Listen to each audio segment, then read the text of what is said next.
જે અત્યારે આ પદ પર પહોંચ્યા, ગબ્બર ઠાકોર એક નામ થઈ ગયું, એમાં કેટલી મહેનત કરી હતી? કેવી રીતે આ ગબ્બર સાહેબ ઠાકોર કાઢું કેવી રીતે નહીં, કેટલા કેટલા ટક કાઢું નથી. સંગીતમાં આખો દિવસ સાહેબ એવી પોઝિશન કે 1000 રૂપિયાની મજૂરી કરે તો સ્ટુડિયો જતા રહેતા ગાવા, અને પછી ફેર આવે 15 દિવસ ફેર મજૂરી કરવાની, અને ફેર 1500-2000 આવે ને એટલે કેસેટ લેવા જવાનું. એ કેસેટમાં કોઈ ભૂલ આવે, કદાચ આડાવડું ગવાઈ ગયું તો એ કેસેટ સુધારવા જવા માટે અમારા કન પૈસા નતા. સાહેબ 1600 રૂપિયા ગાડી ભાડું આલેલું છે ને 500 રૂપિયા અમને ગાવાના આપેલા છે. મારો 1.5 મહિનાનો છોકરો લઈને હું પ્રોગ્રામમાં જેલો છું. આ લોકોને એ બિલકુલ નથી દેખાતું કે જેટલી લોકોએ મારો વિરોધ કર્યો, ઘણી જગ્યાએ મુશ્કેલીઓ પડી, ઘણી જગ્યાએ તકલીફ, મારી જગ્યાએ બીજો કોઈ વ્યક્તિ હોય તો ચારી હારી જાય. મેં ખૂબ ભોગ આલ્યો છે, મારું આખું જીવન આપી દીધું છે મને.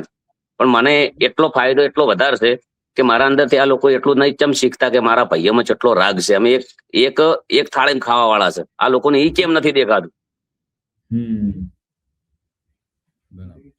અમે બધા ભાઈ છીએ ભેળા આજના દિવસ સુધી.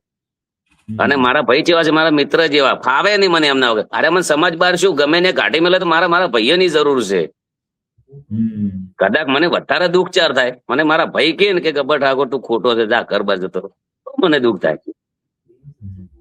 મારું કુટુંબ આખું મારા ફેમિલી પરિવાર બધું સપોર્ટમાં છે તમારી જોડે? હા, ફેમિલી પરિવાર ને આખા હાગાવાલા કુટુંબ બધા સપોર્ટમાં છે.